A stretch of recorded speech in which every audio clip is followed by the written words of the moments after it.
We find you guilty, Ryomen Sukuna, and we shall now confiscate your curse technique. Okay, pick one. What's up, guys? All here, and here we are to do a breakdown and discussion on which curse technique could Sukuna lose if he happened to lose the trial against Higuruma Hiromi and Itadori Yuji.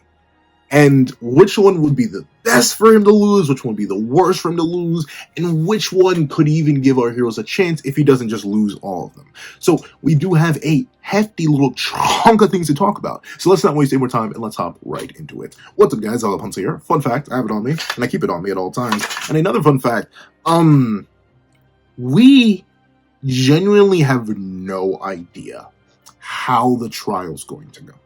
Don't get me wrong, especially considering we cut away from the trial, and I don't assume we're probably going to see the trial for at least another month, being generous, because who knows how long Takaba verse is. You got Jaku's going to go, who knows how long, or Umi versus Akari is going to go, who knows how many other battles we're going to have to intersperse in between, because once again, we're going to have a hot minute, at least in my opinion, before we see the continuation of this battle. But the big question that's up in the air is, okay, all goes well. Let's just be super generous. In spite of the fact that Sukuna knows exactly what Higuruma's domain does and knows the exact dangers that could come from Higuruma's domain if he doesn't play his cards right, let's say he's in a playful mood. He goes into the domain.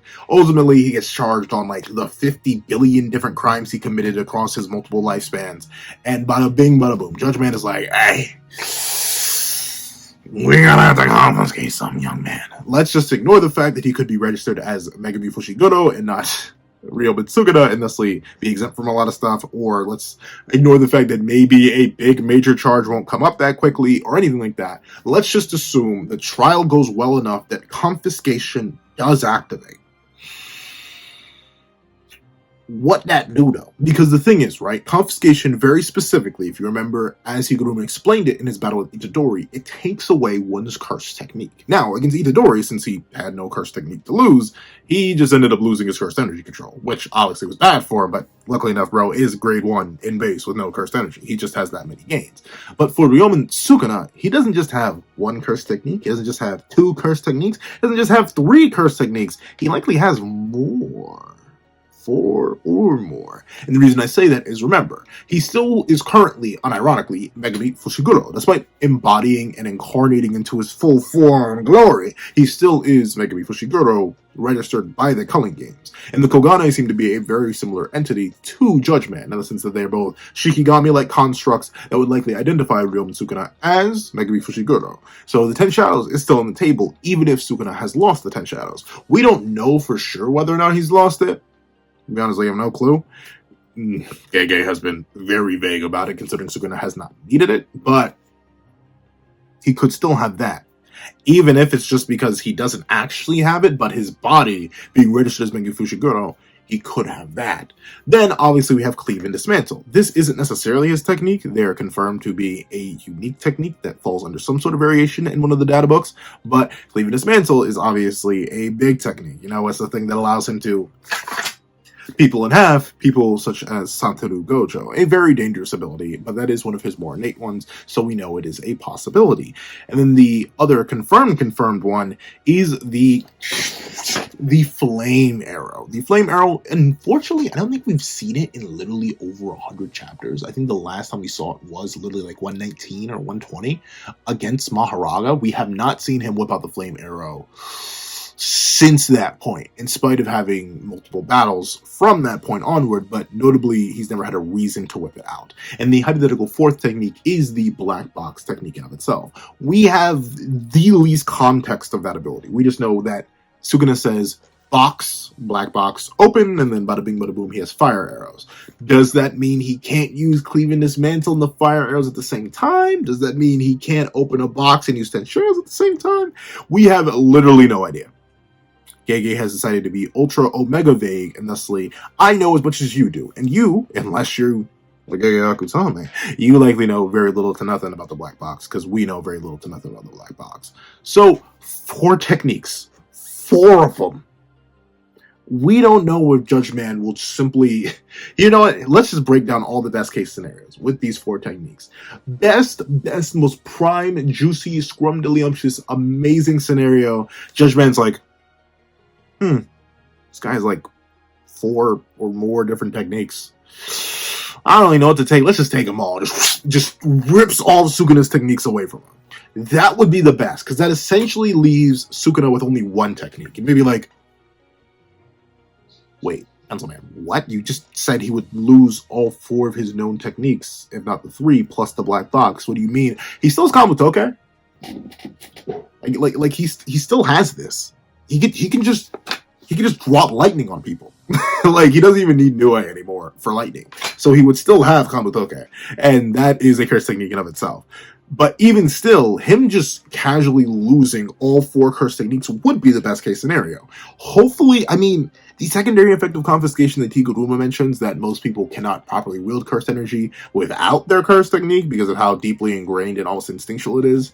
Unfortunately, Sukuna is outside of maybe Kenjaku, he's the most experienced and skilled sorcerer in the entire series. I highly doubt he would be unable to use cursed energy reinforcement just because he lost his technique. I highly doubt that. The man can swap his technique out pretty much like switching a load deck, so I don't think he would struggle with the confiscation part that may take away his fluidity of cursed energy control. He'd probably just adjust very, very quickly.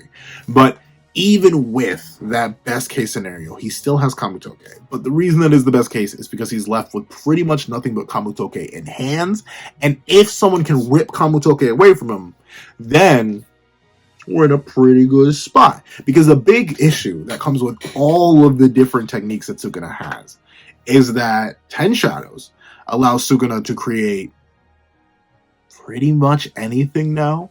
Like, notably, a lot of the monsters are destroyed, even Mahoraga itself. But remember, even just the Divine Dogs now being fueled by 20 Finger Sukuna with his level of output, the Divine Dogs, when aren't being made into little shadowy creatures like used against Yorozu, would very likely be massive. Did I remind you how big Nue fused with Orochi was? Now imagine the Divine Dogs fused with Nue, fused with Orochi, fused with the Morning Tiger, fused with Mahoraga. So yeah, even just him having access to 1 technique in the 10 Shadows would still be dangerous. Obviously, Cleave and Dismantle is the big one that everybody knows, because, like, got rid of the glorious blue-eyed king himself, Satoru Gojo. He's literally laid out on the ground right now. And a lot of people, maybe your boy included, I'm not here to confirm or deny, but there's the high possibility that even if Satoru comes back, Sukuna just pokes him again. And by poke him, I mean slice him in half. Because with Cleave and Dismantle, he now just has the spatial slash. And it's confirmed in 238 that he can just use it. It does not take all too much. He can just... Sure, we see him chant for it, but it's very likely he doesn't actually need to chant for it. He just likely did that to amplify its output or something along those lines. So Space Slash is no problem on its own.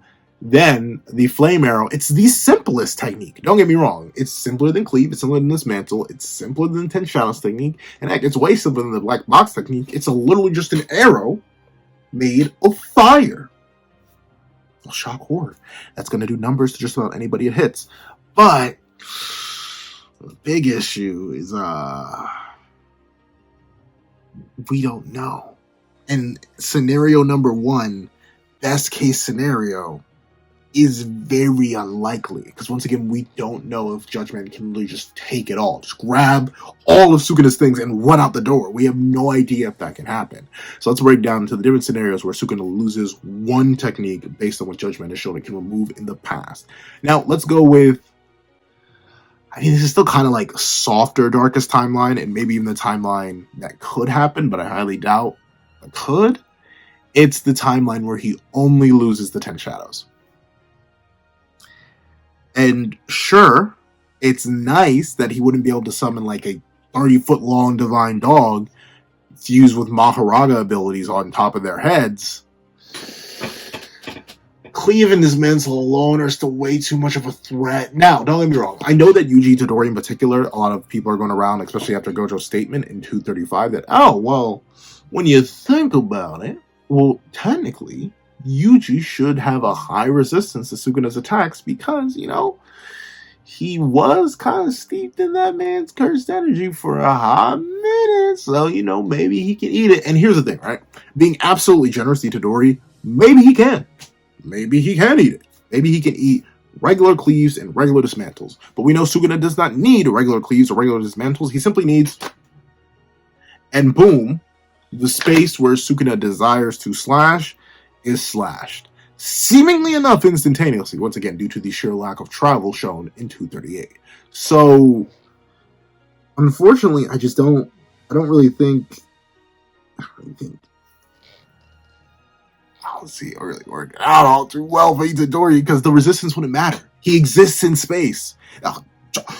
Plot twist! Yuji Itadori. He is a three-dimensional character, and thusly he's going to be a victim to Space Slash. And the thing about him being a victim to Space Slash in particular is that Sukuna once again can just throw it out at complete random. So even the loss of the 10 shadows actually wouldn't mean all that much to Sukuna. He'd be like, oh no, my new toy that I specifically need to slay one sorcerer, even though I don't even need it anymore. You've taken it away from me. Oh, the boy is so sad with his fraction of a fraction of a fraction of a fraction of a fraction's fraction of his consciousness left. I think it's literally a sliver. I couldn't care less, though. Hold this cleave. Yeah, ultimately, I don't see that working out all too well. Then another issue, right? Let's say the 10 Shadows stays. The 10 Shadows does lock in and decide that, you know what? I'm still Megumi Fushiguro at heart, no matter what my body may tell you. I'm sticking around. And then Cleave and Dismantle gets taken. Once again, I bring up the fact that Sukuna has not just Mahoraga, not just the Morning Elephant, not just, and I say Morning Elephant, Max Elephant, not any of that, or Myriad Elephant in the case of Sukuna. He doesn't have any of that. He literally has all of it for one giga totality. Heck, once again, maybe Nue is destroyed because of the regular totality, but just drop Nue. The reason both Maki and Takaba are able to survive, no doubt in my mind, is because Sukuna's output was being hindered. Maybe. I mean, maybe you could argue it wasn't then because he wasn't fighting anybody he knew, and maybe Megumi couldn't sense their cursed energy, but and Maki doesn't have cursed energy. So maybe they took full power 15 finger Sukuna's lightning. They are not taking full power anything else. Like, I don't think they're taking 20 finger levels of output from Nue's lightning. And who knows if Nue would have gotten even bigger with the advent of all the fusions into it. So even with Cleave and Dismantle taken away, you're going to have to deal with the most proficient 10 Shadows user. The most proficient 10 Shadows user by a long shot, by the way. Like, legitimately, here's the rest of the 10 Shadows users off the screen this way. There's Sukuna off the screen the other way. He's just that good at it. And ultimately, I don't really see even the loss of Cleave and Dismantle meaning all too much for him, because not only does he still have Kamutoke, which could easily strike them with lightning, not only does he have... I'm going to say something absolutely wrong. But not only does he have Kamutoke, but he would still also have any Mahoraga totality, the Divine Demonic Dogs, any Nue Orochi fusion. Like, there's still so many things that the 10 Shadows can do. Heck, we haven't seen a main expansion or a maximum technique for the 10 Shadows, so there's still so much to offer for the 10 Shadows. And ultimately, I don't think Sukuna losing Cleave and Dismantle would matter all too much, but I guess maybe it would slow Sukuna down slightly. Once again, no one is immune to space that they exist in. So that's not good. Flame Arrow, I mean, the same issues as the other two. The same exact issues as the other two. Where either, ultimately, sure, you don't get cooked alive. But you aren't gonna fare much better if the Flame Arrow gets taken away. The Flame Arrow gets taken away. You aren't gonna fare much better. You still have to either deal with Cleave and Dismantle, which can once again easily bisect you, or you have to deal with the 10 Shadows, which once again may have a Mahoraga Divine Dog totality.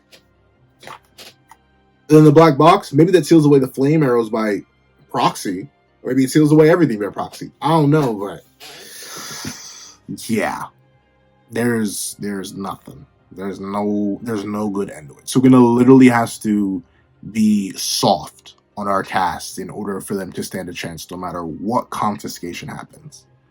However, that's what I think.